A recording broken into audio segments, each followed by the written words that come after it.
Buenas tardes. Hola, buenas tardes. Buenas tardes.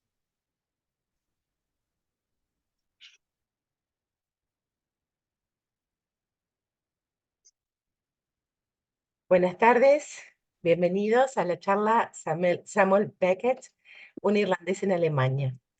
Durante la charla les solicitamos mantener sus micrófonos silenciados para evitar interferencias.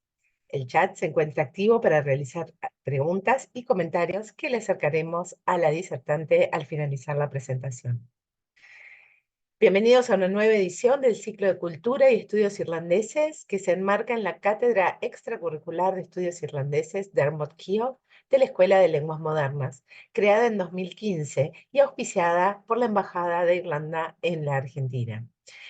Tal como se enuncian los objetivos de la cátedra, se promueve la difusión de la cultura irlandesa en sus manifestaciones lingüísticas, literarias e históricas, y en la de los inmigrantes irlandeses en la Argentina y sus descendientes. La Asociación de Estudios Irlandeses del Sur se propone el estudio y la difusión de Irlanda, su cultura, su lengua, su literatura, su arte, su historia y su sociedad, entre otros aspectos, en particular en relación con la diáspora en la región sur de América. El estudio de la vida de los irlandeses en la región, de sus descendientes y de las comunidades que fundaron, de sus aportes a las sociedades de la región y también contribuir a la preservación de su identidad. El Centro de Estudios Salvador, en Uruguay, dependiente de la Asociación Civil Universidad del Salvador, se encuentra al servicio de la difusión y de la cultura y de la formación y capacitación de la comunidad. En conjunto, buscamos promover la difusión de los estudios irlandeses y a la vez propiciar un ámbito de reflexión y diálogo entre Irlanda y Argentina y la región, en virtud de los vínculos que nos unen desde la literatura, la historia, las relaciones internacionales y los estudios culturales. Mi nombre es Paula Ortiz, soy directora de la Escuela de Lenguas Modernas de la Universidad de El Salvador y miembro del Consejo de la Asociación de Estudios Irlandeses del Sur, AEIS.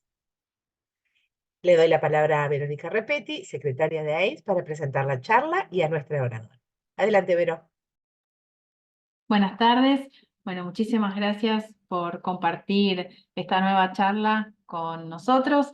Y bueno, es un gusto para mí presentar a Vanessa Cotronio. Ahora en unos minutitos les voy a leer su biodata muy breve, pero para que la conozcan un poquito mejor. Pero quería contarles cómo llegamos hoy hasta acá. Vanessa es miembro de AEIS y desde el año pasado hemos estado en contacto virtualmente porque ella en este momento está en Alemania.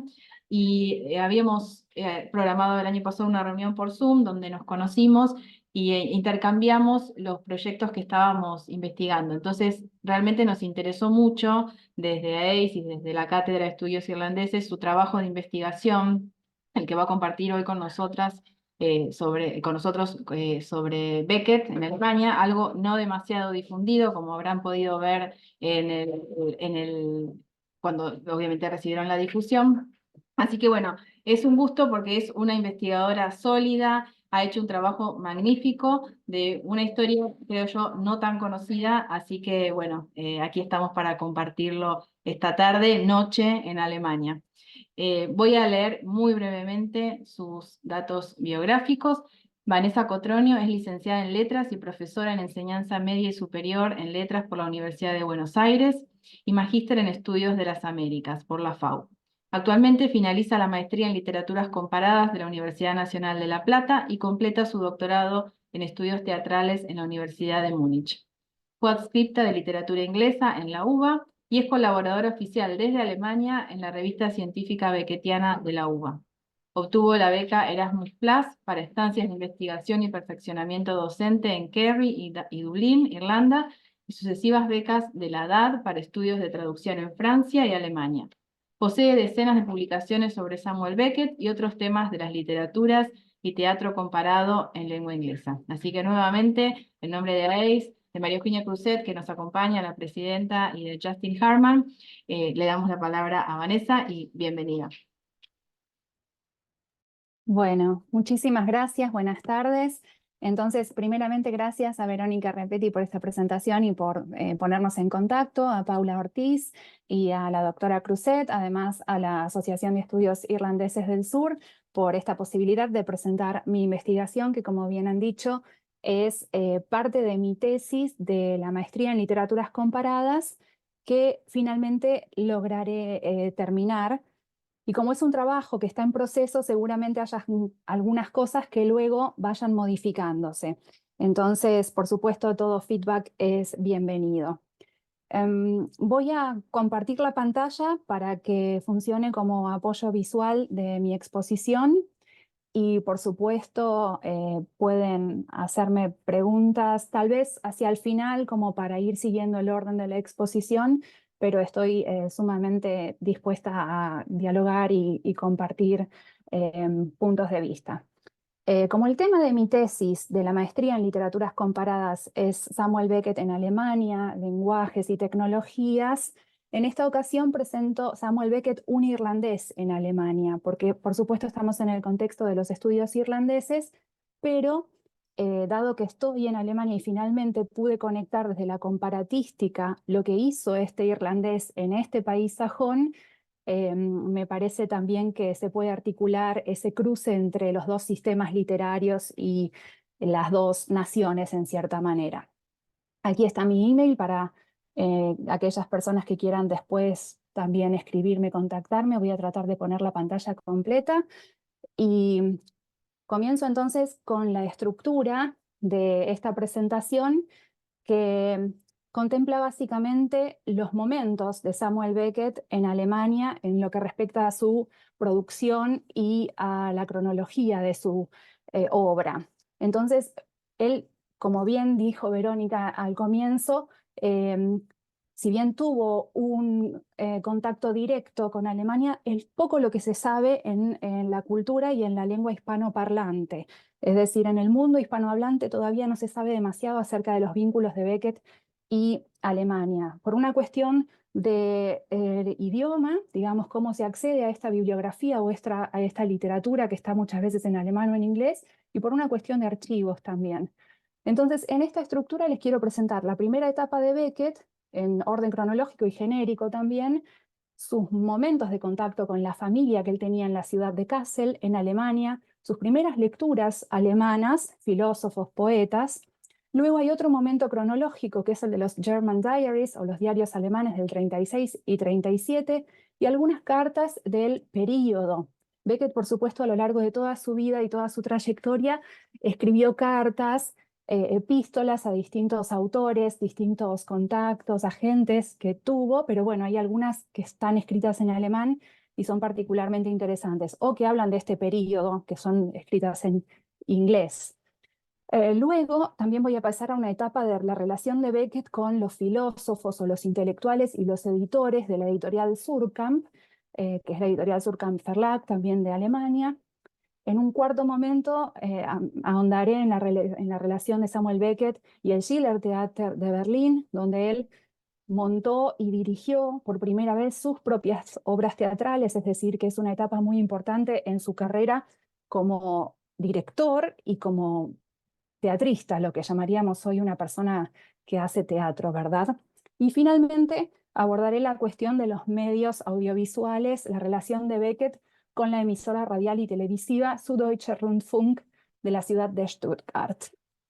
Entonces, para comenzar un poco, unos pequeños detalles respecto de la vida de Samuel Beckett que seguramente ya conocen, pero en los cuales me quiero detener porque van a tener cierto sentido a lo largo de la exposición. En 1906 nace en un barrio residencial de Dublín que se llama Foxrock y él forma parte de una familia protestante, es decir, no es católico, no tiene la lengua gaélica como lengua familiar, como contexto de cultura del West, ¿verdad? Sino que es como un anglo-irlandés, podríamos decir. Luego, en 1915, ingresa a una escuela de Ilford y allí estudia francés, es decir, que empieza a vincularse con esta lengua extranjera que es el francés. En 1920 realiza un curso de internado en la Portora Royal School y allí practica deportes. Es bastante, o ha sido bastante bueno en el tema de los deportes, pero finalmente se ha decidido por las letras. En 1923 ingresa al Trinity College de Dublin y allí realiza estudios romances, es decir, que se perfecciona en lo que es el francés y el italiano, realiza algunos estudios de español, por supuesto algo de lo que tiene que ver con la lengua de Rumania, etc. Pero en sus viajes posteriores a Belfast, por ejemplo, donde da clases de francés, empieza ya a vincularse con un universo más continental. Entonces pasa también a sus viajes en Alemania, en Italia. Paralelamente, de manera autodidacta, estudia algo de alemán, aunque no es una lengua que estudie formalmente en la universidad. En 1928 conoce a Thomas McCready, quien es un agente, un escritor intelectual irlandés, que le presenta a James Joyce, que sería luego su maestro en cierta manera, y con quien él trabajó en la escritura de Finnegan's Wake, como su asistente o asesor. En la cuestión familiar, ve que tenía una buena relación con su padre y con su hermano, y no tanto con su madre, algo que algunos críticos han considerado fundamental para entender la obra y la presencia de lo femenino en algunos de los textos literarios, narrativos, teatrales del autor. Entonces aquí, pensando un poquito en la relación de Beckett con Irlanda, vemos que en 1929, como les dije, trabaja con Joyce, elabora algunos ensayos, lo acompaña en la escritura de Finnegan's Wake, Joyce le dicta, él escribe. En 1930, Beckett ya produce un poema personal llamado Horoscope, que gana el premio al mejor poema sobre el tiempo. Es decir, lo presenta en un concurso y gana. Y al mismo tiempo, Beckett también es nombrado asistente de francés en el Trinity College de Dublin. Es decir, que tenía en aquel momento una carrera que parecía que se abría en todas las direcciones posibles del éxito, ¿verdad? Sin embargo, él está todavía buscando un poco cuál es su destino. Y en 1931 parte a la ciudad de Kassel, donde estaba su familia de Alemania, la familia Sinclair. Luego voy a mencionar algunos detalles sobre esta familia. Y envía su dimisión al Trinity College, es decir, que informa que ya no va a seguir trabajando allí. Es un periodo también en el que escribe unos textos que son Dream of Fair to Middling Woman, que va a aparecer póstumamente, si no me equivoco, en el año 92, no se publica en vida del autor, y luego aparece también More Pricks Than Kicks, que es un compendio de relatos breves, de cuentos, que fue censurado en Irlanda en el año 34 durante el gobierno de Valera. Entonces acá ya aparece un poco la cuestión de la censura en la obra de Samuel Beckett. Y algo que mencionó la doctora Cruzet también en otro contexto, como algunos autores empiezan a salir de Irlanda, como que Irlanda los expulsa y en cierta manera producen desde otras latitudes o desde otros países. Pero todavía estamos en Irlanda y allí, bueno, su padre fallece en el año 33, lo cual le genera a Samuel Beckett cierto estado melancólico. Es el mismo año en el que fallece también su prima, Peggy Sinclair, con quien el autor tiene una relación como un poco de romance, y es esta prima que habita en la ciudad de Kassel. Entonces, tras la muerte del padre, escribe algunos poemas que son considerados elegíacos o melancólicos también en la obra de Beckett, Los huesos de Eco y The Tacte Es. Y al mismo tiempo lee y resume ya un texto sobre la historia de la literatura alemana, ¿no? History of German Literature, de Robertson, que es un texto que le encontró en el Trinity College de Dublin. Ya en 1936, Beckett escribe un poema que se llama Cascando y lo traduce al alemán con el título de Mancando.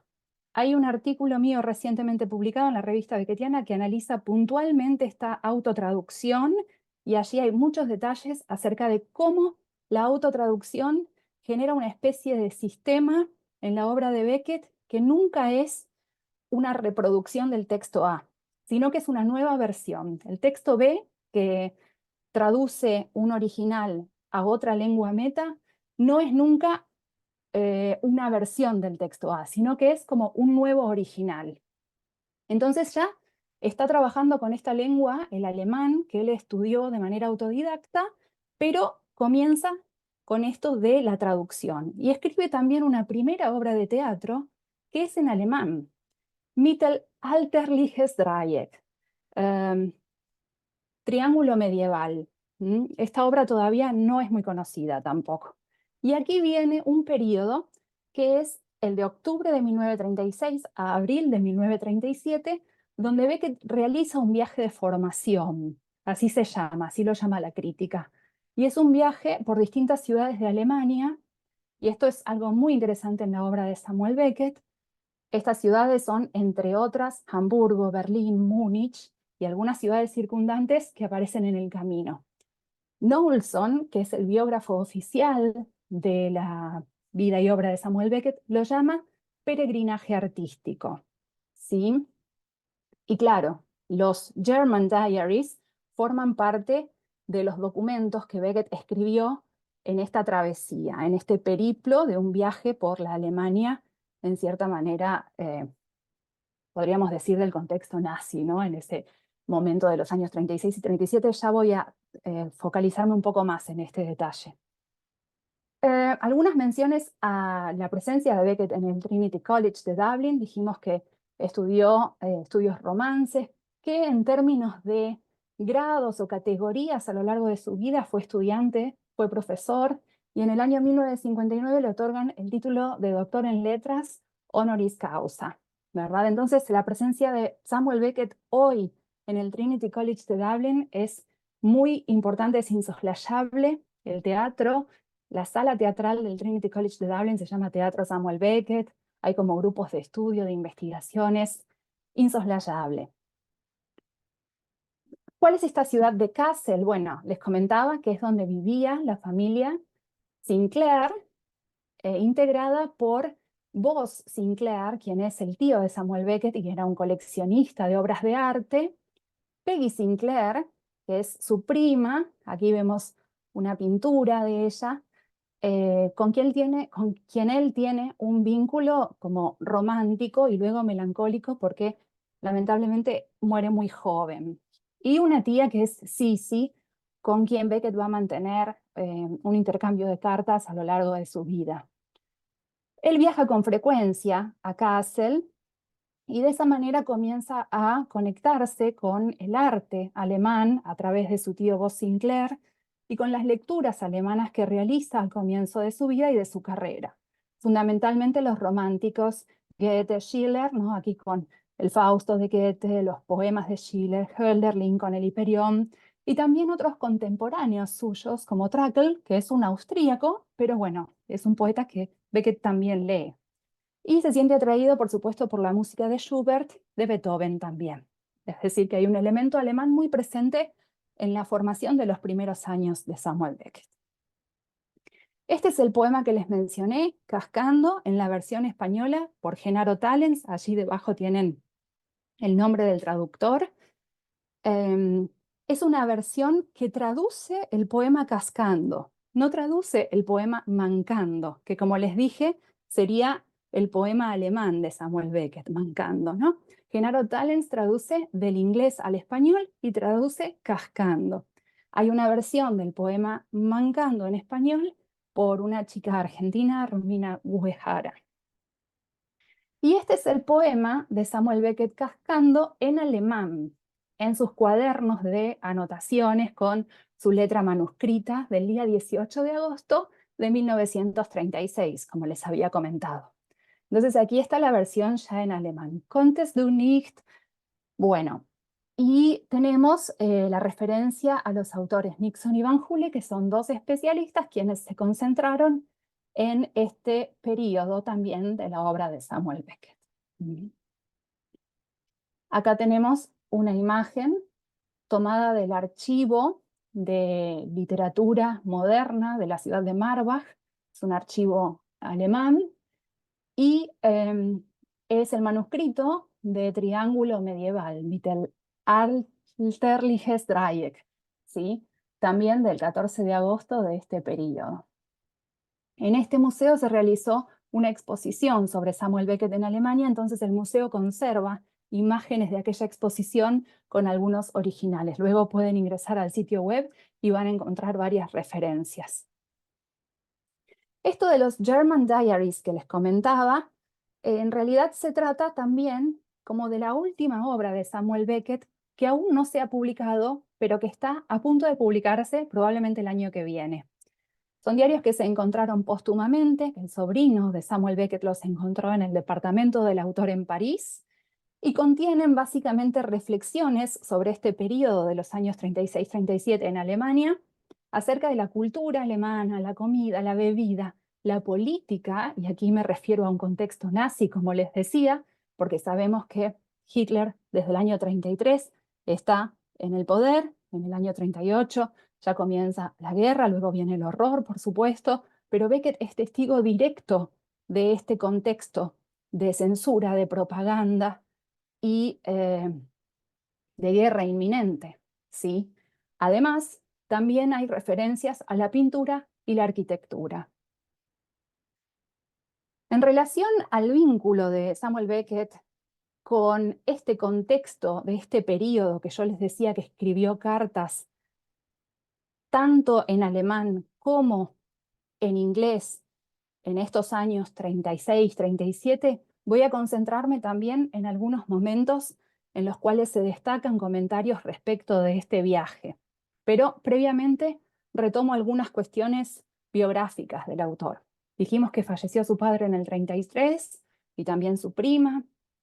Allí se realizan sucesivas visitas a su familia en Kassel, entonces cada vez más Beckett comienza a tener una inmersión en la cultura alemana y paralelamente quería dejar de ser profesor en Irlanda, paralelamente estaba dimitiendo de su cargo de docente en el Trinity College y en el año 35 comienza a prepararse para su viaje de 6 meses a Alemania. Es decir, es realmente, como decía Knowlson, un viaje de formación, ¿verdad? Es como un Bildungsreise, le dicen en alemán. Allí realiza lecturas previas, como les conté, la historia de la literatura alemana, donde hay autores como Goethe, etc. Y también le envía cartas a su amigo y confidente del periodo, MacGreevy, ¿no? Que también es un irlandés, seguramente lo conocen. Tenían un vínculo muy estrecho y luego se van distanciando por distintas cuestiones. MacGreevy se va a quedar un poco reconociendo aspectos de la cultura irlandesa y formará luego parte de un agente de la política cultural y se dará director de la Galería de Arte de Dublín. Y Beckett empieza como a tomar distancia de la tradición irlandesa, de los dioses oceánicos, del Victorian Gael, etc. Pero a MacGreevy le cuenta su plan de viaje por Alemania. Entonces, como les dije, había luego de la muerte del padre ciertos sentimientos de melancolía y en este contexto, como dice uno de los especialistas acerca de Beckett en Alemania, este país, Alemania, le ofrece a Beckett un espacio de intensidad emocional tanto buena como mala, ¿no? Porque es un lugar al que Beckett escapa cuando Irlanda lo expulsa o cuando Irlanda se ve amenazante, pero al mismo tiempo en Alemania fallece su prima, tiene como un contexto, por supuesto, terriblemente horroroso en términos políticos. Entonces hay intensidad emocional tanto buena como mala. Eso es lo que quiere decir el crítico. En esas cartas a MacGreevy, por ejemplo, y aquí cito, hay un primer párrafo en donde le cuenta esta preparación, ¿no? Y allí dice, cito, I'm reading German and learning a little that way. Always when it's coming up to Christmas, y escribe Christmas con la X, I get the German fever for the Tannenbaumchen, little fire trees, and beer trips through the snow. Fin de cita. Entonces aquí aparece también un elemento interesante, y es que Beckett empieza a mezclar palabras alemanas en su discurso en inglés. Hay como una contaminación de lo alemán, ¿verdad? De lo hacer algo parecido también con el francés al principio y luego se va a convertir en bilingüe. Pero al principio comienza como introduciendo algunas palabras de otro idioma a su lengua oficial, podríamos decir. Y en otra carta a Thomas MacGreevy, aquí tenemos Samuel Beckett to Thomas MacGreevy del 9 de octubre del 36 en Hamburgo, le dice, y cito, It's nice to be away. But when I have seen the pictures and struggled into the language, I don't think I will be sorry to go. Fin de cita. Claramente, Alemania no le parece un destino bello, es decir, tiene como algunos incidentes allí, y él lo que quiere ver es las pinturas y conocer el lenguaje, ¿no? Descubrir, aprender un poco más de alemán, pero el resto de las cosas parece que lo incomodan bastante. Y aquí tengo un texto también de un autor que se llama Stefan Radlmayer, que dice, Ich bin froh, wenn ich hier weg bin, y significa, estoy feliz cuando me vaya de aquí. Es un poco esta frase que él escribió en inglés anteriormente. A la derecha hay una imagen de un estudio sobre los German Diaries por este autor Nixon que les comenté. Bueno, este viaje de formación de octubre del 36 a abril del 37, como les decía, Knowlson lo denomina Artistic Pilgrimage, peregrinaje artístico. Nixon lo llama Bildungsreise o Kunstreise. ¿Por qué Kunstreise, arte, viaje artístico? Porque en cierta manera también está moldeado por esto, visitas a museos, a galerías de arte, a encuentros con las artes visuales sobre todo, pero también con la escultura y la arquitectura. Por supuesto la música, la literatura, pero hay unos cuantos cuadernos en el archivo de Reading, donde estuve hace algunas 3 semanas, podría decir, así que los tengo frescos. Hay algunos cuadernos de viajes que incluyen justamente una crítica, un comentario de Samuel Beckett respecto de distintos artistas y distintos pintores. Como les comentaba, algunas de las ciudades del itinerario son Hamburgo, donde él comienza el viaje, luego Berlín y luego va hacia el sur. Dresde, Bamberg, Würzburg, Nürnberg, Múnich, ¿no? Acá menciono algunas cosas. Nürnberg y Múnich son como las últimas etapas del viaje, ya para marzo, abril del 37. Y como les decía, es un periodo realmente de una Alemania nazi. Fundamentalmente hay propaganda en las calles. Imagínense Alemania en el año 36 o 37, son las imágenes preguerra que normalmente se conocen en documentales históricos. En el año 33 ya había sucedido también la quema de los libros, ¿verdad? De las distintas universidades y plazas públicas.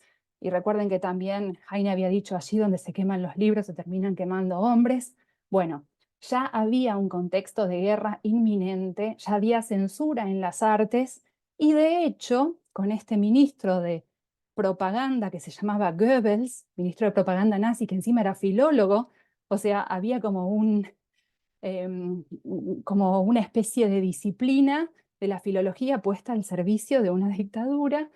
Este ministro de propaganda está generando o está preparando una futura exhibición artística del llamado arte degenerado, ¿verdad? Ya me voy a concentrar apenas un ratito en eso. Pero bueno, había como una idea de lo censurable y lo permitido. En este viaje de Samuel Beckett aparecen los primeros intentos por traducir esto que él ve, este lenguaje visual, propagandístico, pero también el del arte más emotivo, por traducir ese lenguaje visual al lenguaje literario. Y él hace muchos esfuerzos en esto y se ve en sus cuadernos de viajes, en sus German Diaries, se ve el esfuerzo por traducir aquello que ve visualmente, valga la redundancia, a las palabras, a la materia verbal.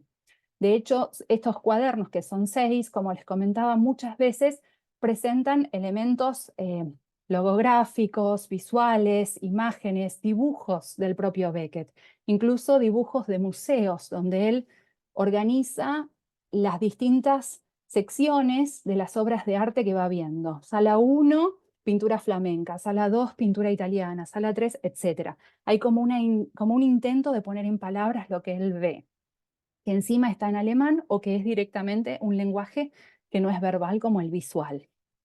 Pero esto lo va a hacer a lo largo de su carrera todo el tiempo. Bueno, aquí hay una pequeña cita de Knowlson, que es el biógrafo de Beckett, cuando habla justamente o llama a estos viajes literary or artistic pilgrimages.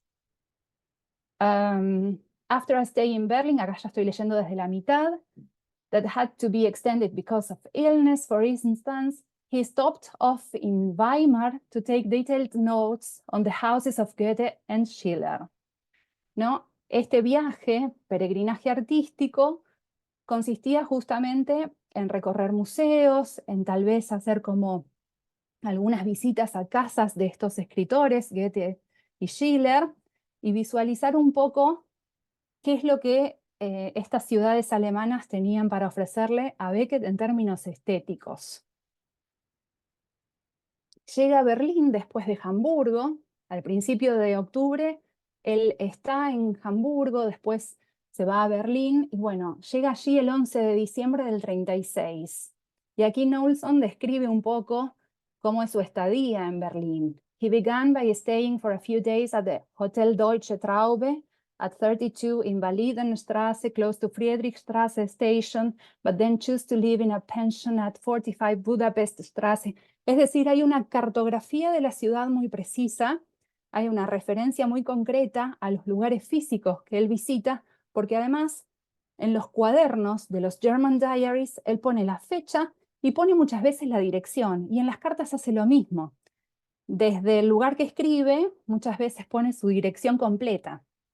Bueno, y Beckett en una carta a Mary Manning habla de lo que le resulta o lo que le está resultando este viaje, ¿no? Y dice, cito, "This trip is being a failure. Germany is horrible, money is scarce, I'm tired all the time, all the modern pictures are in cellars."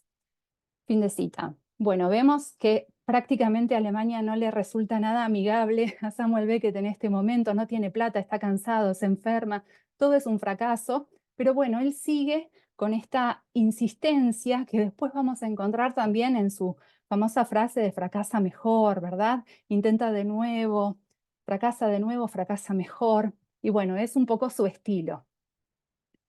Esto es la exhibición de arte degenerado que les comentaba, organizada por Goebbels en Tartete Kunst, y allí se exhibían, por ejemplo, pinturas de Paul Klee, como vemos acá, o de Vasily Kandinsky, autores modernos, abstractos, que de cierta forma no formaban parte de lo que sería el sentimiento nacional alemán, o que supuestamente, según los nazis, ofendían el sentimiento nacional alemán. Eran obras muchas veces de artistas judíos, eran obras de artistas extranjeros, y que no coincidían con la ideología de un régimen que justamente quería ser, en cierta manera, dictatorial, ¿no? Beckett no llegó a ver esta exhibición porque se presentó en el año 1937, pero en julio, cuando él ya había regresado, ya había terminado su viaje de formación. Por supuesto, los autores de estas obras artísticas, que eran consideradas degeneradas, también fueron sujetos a sanciones, como la prohibición de componer, la prohibición de dar clases, posteriormente persecuciones y exilio, ¿verdad? Y bueno, hay casos también más terroríficos aún, como la muerte. Había censura, hemos dicho nazismo, propaganda en las artes, en las letras, en las universidades, y sin dudas el país no tardaría en entrar en guerra. Samuel Beckett documenta todo esto en los German Diaries, que son diarios de viaje, son crónicas, en cuanto al género digo, también están mezclados con instancias en las cuales él compone algunas cosas poéticas, pero hay como un intento por documentar lo que está pasando en este contexto. Del periodo también son las cartas a los libreros. Por ejemplo, a Axel Kaun, que es un librero de Berlín, y a Günther Albrecht, que es un librero de Hamburgo. Son cartas que Beckett envía junto con postales y con imágenes, por ejemplo, como vemos acá, de Giorgione, foto de un hombre joven, de Hans Holbein, de Siderius Erasmus, todos como de pintura flamenca que tenía que ver con esta estética que a él le interesaba también durante este viaje. Las cartas a Albrecht del año 36 están escritas en inglés y en alemán, y la carta alemana dirigida a Axel Kaun está escrita en alemán en julio del 37, cuando él ya vuelve de su viaje, porque terminó el viaje en abril del 37, pero en julio le escribe a Axel Kaun en alemán, y esta es la conocida, famosa German Letter, ¿sí? En esta German Letter, Samuel Beckett postula la idea de una literatura de la despalabra. una literatura hacia el menos. Y aquí es donde se distancia bastante de Joyce, su maestro, porque Joyce es como el autor de la omnipotencia del lenguaje y Beckett es el autor de la impotencia del lenguaje, en cierta manera, ¿no? Bueno, esto en algún momento lo había presentado también. Joyce es como que expande la palabra, expande la escritura, y Samuel Beckett la contrae. En cuanto a la estética también de las visiones beckettianas, qué tipo de pintura Beckett observa, no solamente la pintura flamenca, sino la pintura alemana. Según Nixon y Van Hule, que son estos especialistas, Beckett prefiere imágenes pictóricas con cierto elemento de reticencia, como Caspar David Friedrich, y aquí tenemos dos hombres contemplando a la luna, una imagen que se remite directamente a la posterior obra de teatro Esperando a Godot, ¿verdad? Donde Vladimir y Estragón contemplan la luna en determinado momento de la puesta en escena, o los pintores flamencos o Albrecht Dürer. Aquí tenemos el estudio de las manos rezando, de 1508 de Durero, ¿verdad? Lo conocemos en español como Durero. Y según Nixon, esta imagen de las dos manos rezando también aparece en una obra televisiva de Samuel Beckett, Nacht und Träume, que voy a presentar brevemente más adelante. Aquí hay algunas cosas como de color local. La casa de Durero, o de Albrecht Dürer, de la cual Beckett habla también en sus German Diaries, y el Heilig-Geist-Spital de Nuremberg. Estas son imágenes que tomé, y por ejemplo aquí en el Journal of a Melancholic, él menciona algunos elementos de la ciudad de Nuremberg y dice: I wish I were an old man or an old woman, half and half, only old as a crutch, with a room of the big yard of the Holy Ghost Hospital in Nuremberg, ¿no? Aquí hay como una referencia directa a este edificio que vemos a la derecha. Entonces, Beckett en su estilo también de recorrer y de caminar, por eso al principio de la exposición puse una imagen de Beckett caminando, porque es un caminante, literalmente, es la forma de viajar que él tiene, ¿no? Le gusta mucho circular como un peatón. Entonces, estas imágenes están muy presentes también en su obra. Aquí algunos detalles que tal vez no tengan tanto que ver con la cuestión alemana en Samuel Beckett, pero sí con su transición al francés cuando regresa del viaje de formación. Regresa de este viaje por Alemania y se postula para trabajar en galerías de Londres. También le envía una carta a Eisenstein, un cineasta ruso, es decir, tiene como búsquedas un poco internacionales. Finalmente se instala definitivamente en París. Y allí, en Francia, termina de escribir What, en el año 45, que es su última novela en inglés, que de hecho también la escribe durante un periodo en el que está en Roussillon, y allí se refugia junto a su compañera. En la imagen está en la foto intermedia en el centro, y futura esposa, que bueno, los dos militaban escapando también del régimen de Vichy, que era como el régimen nazi de Francia, ¿no? Beckett se había unido en ese momento a la resistencia francesa, y aquí dice algo en relación a Irlanda también: prefiero una Francia en guerra que una Irlanda en paz. Luego de algunos años de convivencia y de compañerismo con Suzanne, se casan, ¿no? En 1961. Entonces, en cuanto a la cultura irlandesa, como les decía, ya en el año 34 había tenido las polémicas con McGreevy. Primero le contaba que él quería realizar su viaje de formación, y McGreevy, como les decía también, seguía sintiéndose interesado por la identidad irlandesa, y luego va a seguir avanzando en ese interés y va a realizar actividades de política cultural, director del museo, etc. Pero Beckett había escrito también, en el mismo año 34, Recent Irish Poetry, y allí había criticado todo esto del Irish Renaissance, del Gael victoriano, de los dioses oceánicos de la antigua Irlanda. McGreevy todavía tiene que conservar esa tradición porque también está tratando de formar una política cultural para Irlanda. Y aquí hay algo que postula William Davis, un investigador inglés, cuando dice que hay un paralelismo, o que Beckett encuentra un paralelismo entre la propaganda y censura que conoció en Alemania durante este viaje de formación, y la censura del Free State en Irlanda, que también es la censura que él sufrió en el año 34 con More Pricks Than Kicks, ¿no? Que les había comentado. Entonces, este es un elemento que a Beckett en cierta forma lo afecta. Y este es el libro del investigador William Davis, que se concentra en Samuel Beckett and the Second World War. Bueno, leo rápidamente, es un poco extensa. Beckett's German tour clarified his position on the incorporation of art and culture into political discourse, be it the democratic nationalism or the Irish Free State or the National Socialism of Nazi Germany. Such experiences equipped him with a more focused sensitivity to the processes of propaganda and official language, a sensitivity that was tested most fully in the invasion and occupation of France in the 1940s.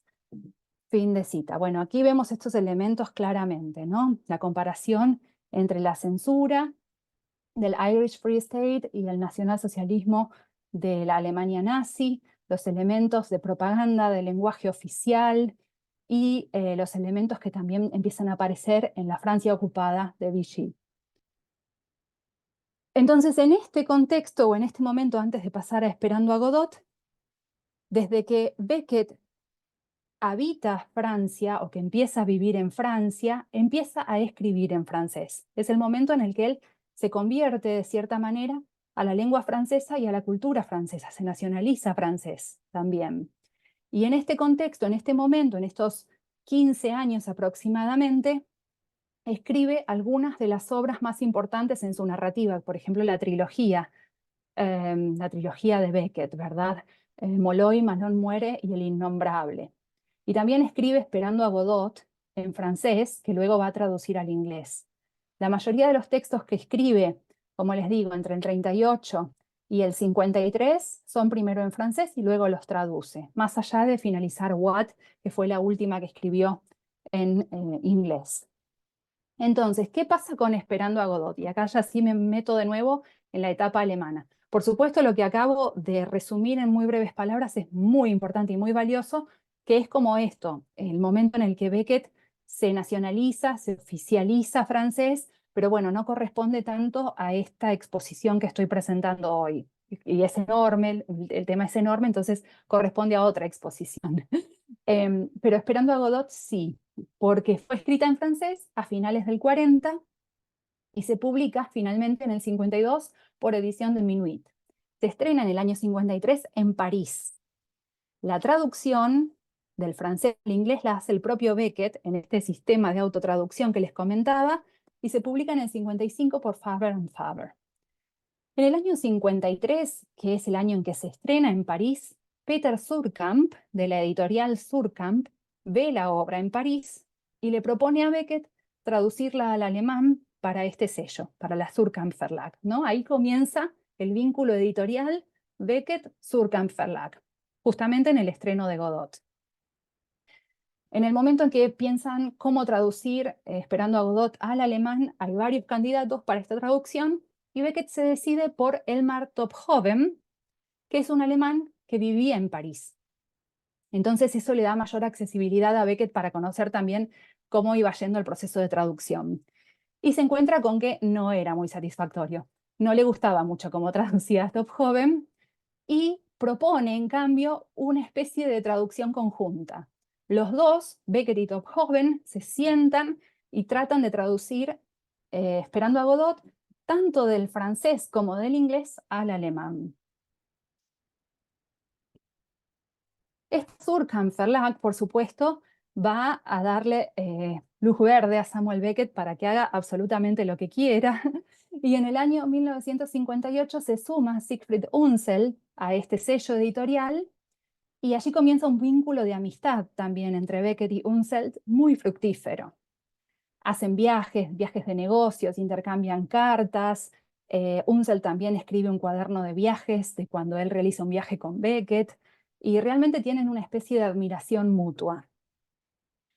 En el año 1959, Unseld, o la editorial Surkamp, para la cual él trabaja, crea la Verlagsabend, ¿no? La tarde editorial, donde distintos autores leen su obra al público y bueno, se lo invita a Beckett, pero él no puede aceptar o no quiere aceptar. Y luego en el año 1961 se lo vuelve a invitar, pero ya con un homage a Beckett, ¿no? Un homenaje a Samuel Beckett. Y bueno, Beckett dice, mire, no puedo aceptar tampoco, pero puede ir Top Joven. Entonces va a Top Joven y lee allí la versión alemana de la obra de Samuel Beckett. En esta Verlagsabend, en este homenaje a Beckett, participa Theodor Adorno, un filósofo a quien Beckett conoció también en París en el año 58, presentado por estos Peter Suhrkamp y Siegfried Unseld, ¿verdad? Estos editores presentan a Adorno y a Beckett. Y luego Adorno lee en este homenaje a Beckett un ensayo que va a ser muy conocido de él, Tratar de entender fin de partida, Versuch, das Endspiel zu verstehen, ese es el título en alemán, y posteriormente, en el año 1970, le va a dedicar su teoría estética, un texto donde Adorno presenta como las claves de su filosofía y de su idea de la estética. Entonces, nuevamente, Suhrkamp es una editorial que para Beckett es una especie de hogar a la cual siempre vuelve y en la cual siempre puede experimentar traducciones, versiones. Voy a tratar de apurarme un poquito y aquí paso rápidamente al Schiller Theater, que es el momento en el que Beckett se descubre como director, porque él ya había sido asistente en distintas obras teatrales. Por ejemplo, aquí tengo un punto, un ítem que dice que en 1965 había sido espectador de Warten auf Godot, dirigida por Derek Mendel en el Schlosspark. Y también en el 64 ya había estado aconsejando en un ensayo en Londres, y le escribe justamente a Unseld, este de la Suhrkamp Verlag, diciéndole, I shall never give another theater text if there ever is another one to be published until I have worked on it in the theater. Entonces aquí aparece esta idea de que él siente que no puede poner en escena un texto sin que se haya ensayado previamente en el teatro, sin que se haya montado, sin que se haya ensayado, bueno, lo que dije recién. Ya deja de creer que puede llegar a ser un autor de las letras solamente para escribir teatro, sino que empieza esta combinación de escena y letra. Bueno, posteriormente, en el año 67, por primera vez dirige una de sus obras, una de sus propias obras. Aquí se convierte Beckett en director de sus obras, y es Endspiel, fin de partida. En el año 69, Das letzte Band, la última cinta de Kraft. Glückliche Tage en el 71, Los días felices. Warten auf Godot en el 75, fue la cuarta de las obras. Luego viene Damals, That Time, y Trite, Footfalls del año 76, Spiel, Play, que es presentada junto a Kommen und Gehen, Vaivén, otra obra de Beckett, pero dirigida por Walter Asmus, en el año 78, y Asmus va a ser un asistente de Beckett de aquí en adelante, y en el año 2000 es como uno de los creadores de un festival que se llamó Beckett en Berlín y conmemoran a Beckett en Alemania. Bueno, las fotografías de estos ensayos son de Rosemarie Clausen. Este es el Schiller Theater, ¿sí? En el modo contemporáneo. Y primeramente Beckett dirige como en la Werkstatt, que es como la sala taller, una sala más pequeña. Y luego dirige, por ejemplo, Esperando a Godot, ya en la sala principal. Había un primer asistente de dirección que se llamaba Michael Harder. Él escribió un diario de ensayos, algo que también hizo Walter Asmus posteriormente. En ese diario de ensayos, Harder comenta cómo dirige Beckett, cómo hace las modificaciones, cuál es su estilo de precisión actoral, ¿verdad? Y aquí vemos, por ejemplo, esta primera obra, de la cual Harder escribió un diario de ensayos, como les decía, y estos actores que tiene aquí son Ernst Schröder, Hamm, Hurt Bollmann, Klov, que se considera uno de los actores alemanes fetiches de Samuel Beckett, porque siempre aparece en las obras de Beckett, Werner Stock, que es Nag, y Gudrun Genest, que es Nell. Hay una especie de traducción escénica, porque lo que les digo, Beckett tenía un texto, pero cuando ese texto pasa a la escena, cambia palabras por una cuestión de ritmo, por una cuestión también como de espacio, de capacidad de los actores. Los cambios definitivos de sus obras son sellados, como es el caso de una escena de fin de partida sobre la observación del entorno con un catalejo, ¿no? Como con un telescopio, y Klopp le dice 3 veces a Ham que se ve nada, se ve nichts, nada. Y posteriormente le dice que todo está caput, roto. Es una expresión que se modifica durante los ensayos por el monosilábico y contundente aus, como fin, fuera, ¿no? Ahí cambia un poco esto del ritmo. Y aquí entramos entonces a algo que Gontarski, que ha sido un conocido amigo de Samuel Beckett y también es uno de los autores de Theatrical Notebooks of Samuel Beckett, junto con Knowlson, señala como la idea de Samuel Beckett de escribir, traducir y dirigir, 3 elementos o 3 acciones de un mismo proceso. Dice él, al principio Beckett escribía, después empezó a traducir y después dirige. Y todo es parte de lo mismo, ¿verdad? Como les decía, las decisiones de este Beckett director estaban determinadas por circunstancias variables, como el tipo de actores, las limitaciones de la escena, el espacio, etc. Writing, translating, and directing were of a piece part of a continuous creative process. Eso dice Gontarski. Y bueno, finalmente acá vemos un detalle acerca de este tomo Samuel Beckett pone en escena final de partida, que contiene la traducción de Tophoven y también el diario de ensayos de Michael Harter. Este es el texto, se puede ver en la foto la imagen de ese libro donde está la traducción de Tophoven y el diario de ensayos. Bueno, Beckett director, aquí hay algunos detalles de Harter, cómo lo describe él a Beckett como director. Leo solamente la parte en español.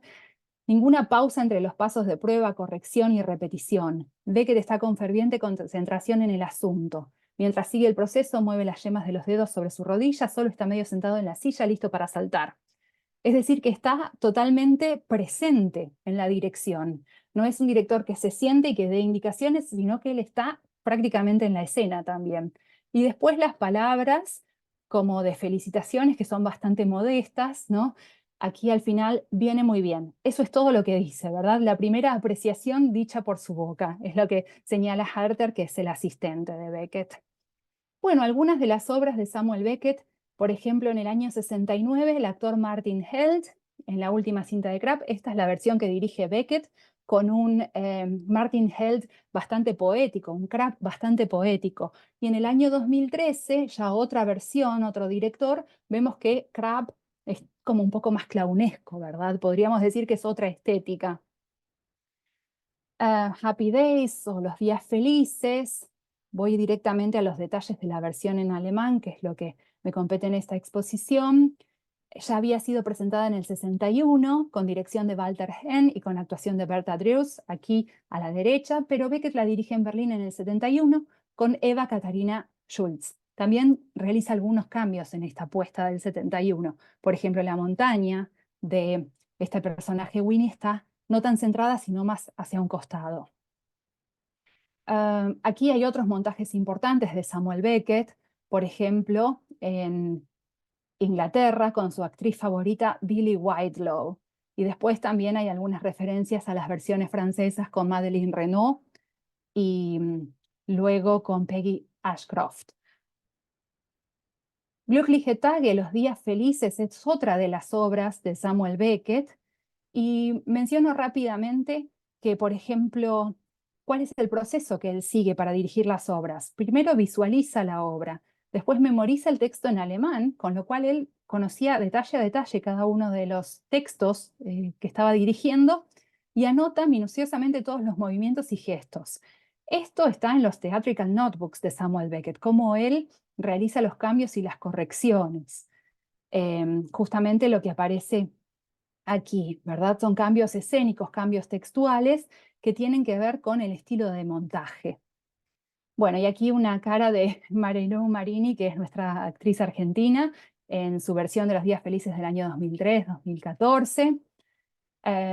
Esperando a Godot del 75, básicamente aquí mencionar que él dirigió esta obra con los actores Horst Bollmann, aquí a la izquierda, y Stefan Wieger, que eran los dos favoritos de Samuel Beckett. En el año 65 ellos dos estaban dirigidos por otro director y Beckett mantiene los actores, pero en el 75 cambia los roles, invierte los roles. Entonces eso también le da una estética clownesca porque uno que es más alto mantiene el vestuario del otro más bajito Entonces el más bajito termina teniendo un saco grandote, unos zapatos enormes, y viceversa. El más bajito le pasa el vestuario al alto y el alto termina teniendo un saco con mangas cortas, un pantalón chiquito. Eso le da como un matiz humorístico también a la apuesta de Samuel Beckett. Aquí tenemos una imagen de That Time y de Footfalls en alemán. Aquí tenemos las imágenes de cartelera de Play con la estética de las urnas, como vemos, muy expresionista, y también de Vaivén. A la derecha se encuentra Walter Asmus, que es el asistente, todavía vive Walter Asmus, y es como una de las voces referentes del teatro de Beckett en Alemania. La Süddeutsche Rundfunk, última etapa de este viaje alemán, es la emisora radial y televisiva, la radiodifusora pública del norte de Baden-Württemberg. Existió del 49 al 98, tiene su sede, o tenía su sede central en Stuttgart, y luego en el 98 se fusiona con otra emisora para la Südwest Rundfunk. Allí Beckett ingresa, y esto lo voy a decir en 2 minutos, ingresa a mediados de los años 60, pero ya había producido en Estados Unidos Film, que es la única vez que viaja a Estados Unidos justamente para montar este cortometraje que escribe en el 63, que dirige en el 64 y que finalmente se proyecta en el 65. Ya había trabajado con piezas radiofónicas, que esto, bueno, sucede sobre todo en la BBC de Londres, de Inglaterra. Y aquí aparece la teoría de McLuhan como la idea de que el medio es el mensaje, porque Beckett desarrolla su idea no solo a través del medio, como dicen estos autores, sino que trabaja autorreflexivamente con el medio. Y busca, a través de esta presencia de los medios audiovisuales, que la imagen sea pura, de la misma manera que buscaba el lenguaje puro, autónomo de otros elementos contextuales, ¿no? Aquí busca la imagen pura, el lenguaje puro, autónomo de la literatura. Film es la obra que dirige Alan Schneider también y luego protagoniza Buster Keaton en Nueva York, un detalle de algo que hizo previamente a la Süddeutsche Rundfunk. Pero aquí trabaja en colaboración con Reinhard Müller-Freienfels, quien tenía un sector en esta emisora llamado Der Autor als Regisseur, el autor como director. Y en el año 65 le ofrece a Beckett dirigir sus propias obras para TV y le da toda la asistencia técnica necesaria. Allí Beckett pone en escena audiovisual, en escena televisiva, Hey Joe en el año 66, Nur noch gewollt, but the Clouds, se transmite junto a la producción de la BBC de Not-I, Geister-Trio, Trío Fantasma, Schatten, Sombras, Quadrat 1 y 2, que es la versión televisiva de Quad, una obra de teatro, Nacht und Träume, donde están las manos que rezan de Durero, de título alemán pero de texto en inglés del año 82, y su última obra televisiva, Was Wo, versión en inglés What Where. Entonces, toda esta etapa también se caracteriza por la presencia de la visualidad y de lo performático con un rol central. Él empieza a jugar también con las capacidades del medio audiovisual y muchas veces divide la imagen de la voz, algo que le permite justamente la televisión y que no le permite el teatro, ¿verdad? En la televisión él pone voz en off, es como que explora todas las capacidades del lenguaje. Vemos que la estética es en blanco y negro, porque esto es lo que sugiere Müller-Freienfels, que tiene mucho más impacto la televisión en blanco y negro, por más que ya existía la televisión a color, le sugiere que deje sus imágenes y sus cortometrajes en blanco y negro porque tienen mucho más impacto realmente. Bueno, aquí algunos detalles de otras 2 obras que ya mencioné y algunas imágenes de este Nacht und Träume con las manos que rezan. Las piezas radiofónicas, que como les digo, no forman parte de la etapa alemana, pero que sí forman parte de lo audiovisual. Esto va a quedar en las diapositivas. Vemos que forman parte de la BBC y de algunos proyectos junto con Martin Esslin, con Harold Pinter, Birgit Weidlow y Patrick McGee. Y Morton Feldman, por supuesto.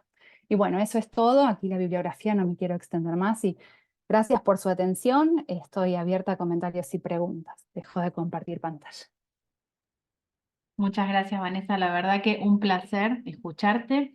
por tu claridad en este recorrido a través de la vida y la obra de Beckett, que, bueno, yo me reconozco bastante, digamos, no conocía tanto acerca de este autor y me resultó fascinante ver todo este recorrido desde su juventud y cómo ese primer viaje a Alemania después, desde algún punto, influenció su obra posterior. Así que realmente clarísimo. Eh, Quisiera abrir ahora el espacio si alguien quiere hacer algún comentario o alguna pregunta a Vanessa. Creo que podemos simplemente levantar la mano como está haciendo Mónica ahora y podemos ir turnándonos para los comentarios y preguntas. Así que le doy la palabra a Mónica. Gracias, Vero. Gracias, Vane. Me encantó, muy buena. Y más que una pregunta, un comentario, algo que me llamó la atención.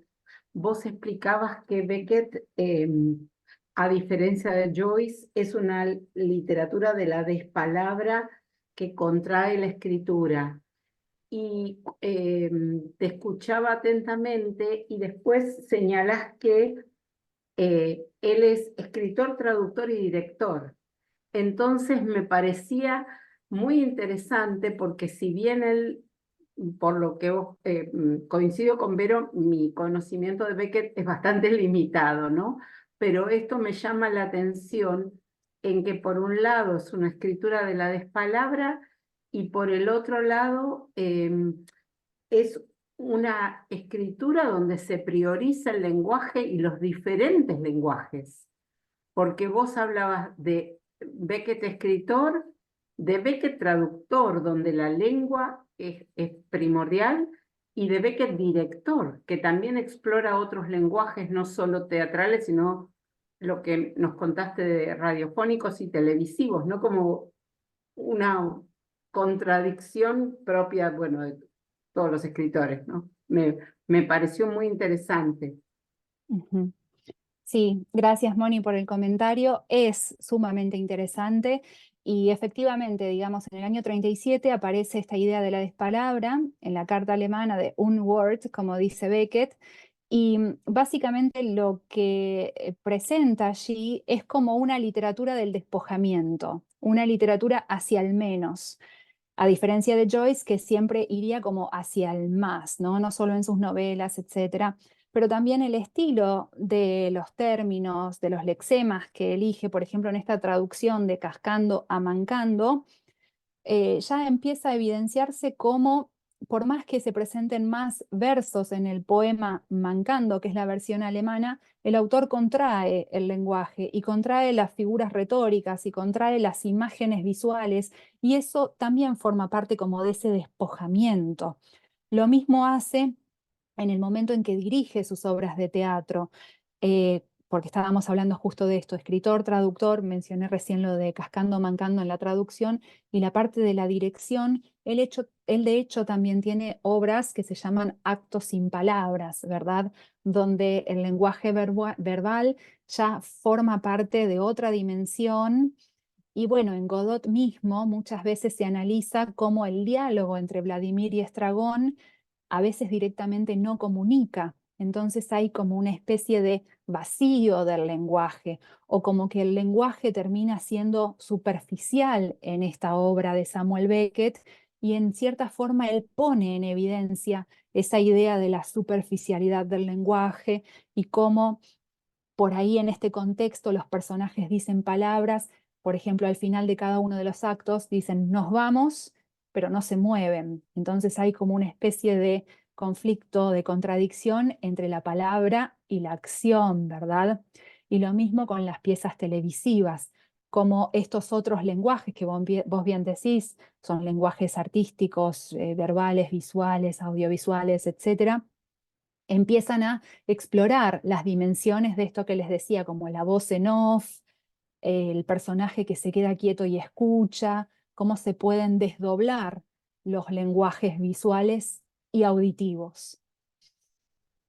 Gracias, Vane. Algo que me olvidé Muchísimas de gracias. decir me olvidé decir cuando terminó tu presentación, fue agradecerte por haber hecho todas estas referencias a Irlanda, a su conexión con Irlanda, y yo por lo pronto desconocía la relación que había tenido con Joyce, y pensaba cuando vos explicabas esto que acaba de traer a colación Moni sobre la omnipotencia de Joyce que expande el lenguaje versus la impotencia de Beckett que lo contrae. En realidad son dos autores irlandeses, dos figuras irlandesas que, como bien dijiste, desde el exilio o el autoexilio, llevan la lengua, el lenguaje en su sentido más amplio a otro nivel, cada uno a su manera, ¿no? Que resulta para mí impactante que hayan sido, bueno, justamente dos irlandeses que los que hayan llevado este lenguaje, en el caso de Beckett, a través de tantos medios, a otro nivel. Así que bueno, eso me había quedado pendiente y ahora le doy la palabra a Marcela.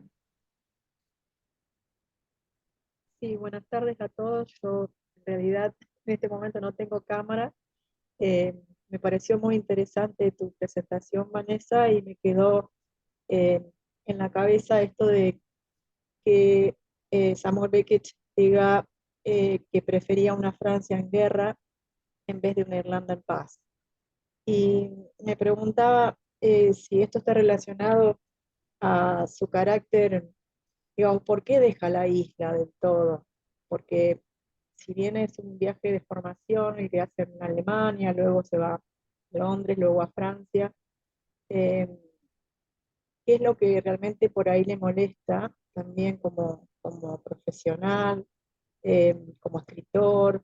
eh, Aparte de tal vez la melancolía que sentía por la desaparición de su padre, de su prima, eh, o también algo de la Irish Free State que estaba dando vuelta en su cabeza. Tal vez, bueno, es una inquietud propia que me llamó la atención. Gracias. Gracias a vos, Marcela, por la pregunta. Sí, es muy valiosa, es muy importante realmente. Creo que hay un elemento vinculado a la búsqueda de él, de Samuel Beckett, como artista, ¿verdad? Él tenía todo en Irlanda, él tenía su posición dentro del Trinity College de Dublin, él tenía la posibilidad de seguir una vida académica. En una carta a Thomas McGreevy también le dice claramente que no quiere ser profesor. Entonces, en cierta manera o de cierta forma, empieza a tomar distancia de ese universo académico. Esto es algo que se estudia bastante en la obra de Samuel Beckett también, porque parece que hay una primera etapa en la cual él se contamina completamente de esa erudición de los estudios académicos en Irlanda, de la ciencia, de la historia de la literatura, de las artes, de las lenguas, y después pareciera en este despojamiento artístico que en realidad se los quiere sacar de encima, se quiere como get rid of, ¿no? Como que se quiere sacar esta especie de erudición e ir hacia esta literatura del menos, esta literatura de la despalabra. Justamente es un movimiento que él puede hacer por haber asumido previamente esa erudición. Creo que también hay una cuestión con la censura, como bien decís, con el Irish Free State, en el momento en que le censuran More Pricks Than Kicks, él observa y reconoce que no es el momento, no es el lugar. Y esto aparece en el ensayo de Recent Irish Poetry también, una especie de análisis de Samuel Beckett del año 34 entre lo que él llama los modernistas o la ruptura, o los poetas, escritores que tienen una ruptura de la comunicación, es decir, que son modernos, y los otros que él llama anticuarios, que son justamente los que representan a este Gael victoriano o esta idea de los dioses oceánicos, y los primeros son justamente los poetas más modernos, incluso Thomas McGreevy, incluso Dennis Dublin, ¿sí? Son algunos autores que él como que salva de esa especie de crítica respecto de lo que es la literatura como más tradicionalista. Y entre los tradicionalistas seguramente ponga a Lady Gregory, incluso a Yeats, etc. Beckett, si bien Irlanda, por supuesto, tiene una literatura maravillosa, amplia, pareciera que en ese momento Beckett, y tal vez Joyce también, porque Joyce se va a Trieste, después se va a Zúrich, pareciera que en ese momento tienen que tomar una distancia de la tradición irlandesa, tienen que tomar como una especie de, sí, de salirse un poco de ese universo tradicionalista y de la isla, y llegan al continente, y también a Francia, ¿no? Sí. Vivi, ¿vos levantaste la mano? Gracias. A ver. Gracias, Vane, por la respuesta. Creo que ahí a Marcela le has respondido cabalmente y creo que Viviana tiene otra pregunta. Más que una pregunta, Vanessa, me encantó, me pareció interesantísima tu charla. Y sabés que yo estaba pensando algo similar a lo que vos estabas elaborando recién en tu respuesta, Marcela, y también en relación con lo que dijo Mónica, porque lo que yo no podía dejar de pensar todo el tiempo mientras vos hablabas es que tanto Joyce como Beckett, que son dos monstruos de la literatura, son autores casi contemporáneos, digamos, irlandeses, que buscan una forma de expresarse distinta, pero ninguno de los dos, y esto no me parece que sea solamente una coincidencia, ninguno de los dos maneja el irlandés, como dijiste vos, porque por ser protestante tal vez, o por la escuela, y lo mismo le pasaba a Joyce.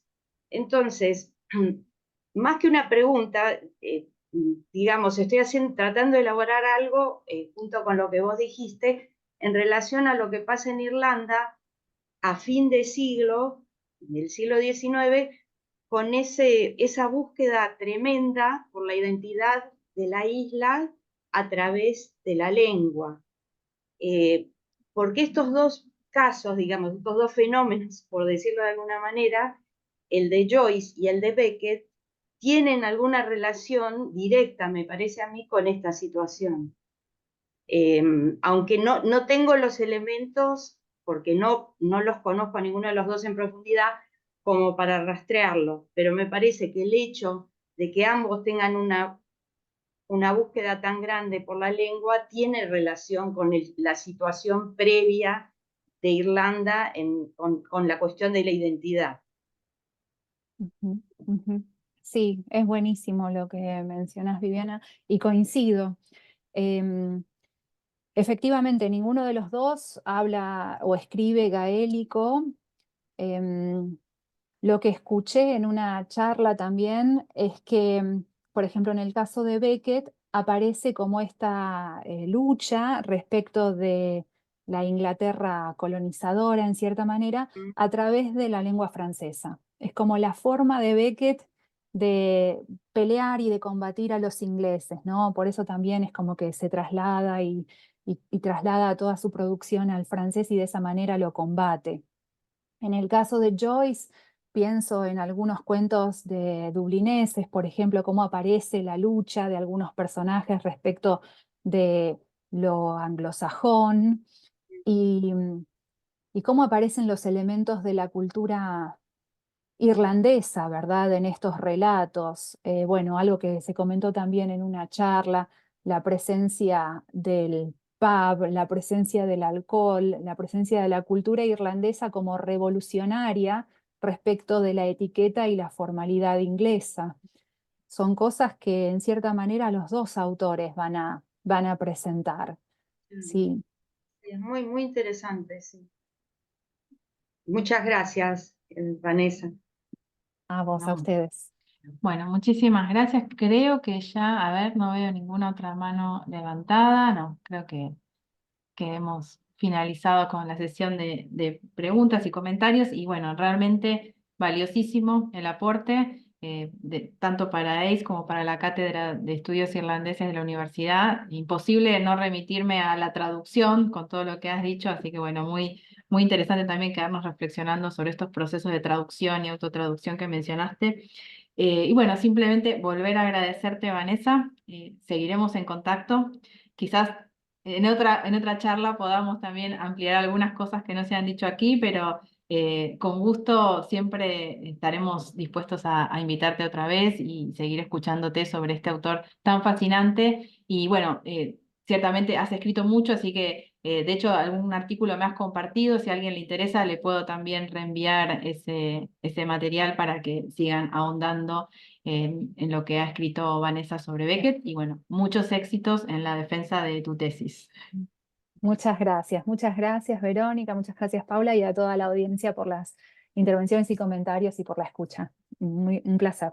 Bueno, muchas gracias. Y bueno, ya le había anticipado yo a Vanessa antes de abrir la sesión que íbamos a hacer una especie de sesión de anuncios parroquiales de AEIS y de la cátedra. Así que bueno, vamos a pedirle paciencia a Vanessa que nos está acompañando desde Alemania, pero son 3 cosas muy puntuales. La primera es invitarlos a un simposio de estudios irlandeses que vamos a realizar aquí en Buenos Aires el 24 y el 25 de octubre de este año. Lo vamos a hacer aquí en la Universidad de El Salvador, pero lo vamos a tener en modalidad híbrida, lo que quiere decir que estemos donde estemos, vamos a tener la posibilidad de participar, ya sea presentando una ponencia o asistiendo a las charlas y ponencias y mesas redondas que se van a producir en el simposio. Así que está abierta la invitación. Ahora vamos a compartir el link a la página de AEIS donde está la circular. Así que ese es el primer aviso, el simposio. El segundo es que recuerden que en el segundo semestre, de agosto a noviembre, todos los años tenemos la diplomatura de estudios irlandeses. Aquí hay algunos diplomados que nos acompañan. Así que está Selene, Mónica, Jeremías, Marcela. Así que bueno, recuerden eso y a los que ya pasaron por la experiencia, difundirla y a los que no, invitarlos a participar. Y el tercero es que este domingo nos han invitado, el domingo 26, nos han invitado de la Asociación Argentino-Irlandesa de Venado Tuerto a compartir el stand que van a estar teniendo en el Buenos Aires Celebra Europa. Este año la ciudad de Buenos Aires hace un evento común para los distintos países de Europa. No vamos a tener solo Buenos Aires Celebra Irlanda, pero bueno, ahí estaremos haciendo presencia para Irlanda y bueno, difundiendo también las actividades que hacemos en la cátedra y en AES. Así que los que anden por Buenos Aires y por la Avenida de Mayo el domingo, invitados a pasar por el stand. Así que bueno, simplemente eso. Siempre los invitamos a seguir nuestras redes y las comunicaciones, así nos mantenemos en contacto. Nuevamente, gracias a todos por estar aquí esta tarde-noche y nos encontramos la próxima. Muchas gracias. Gracias.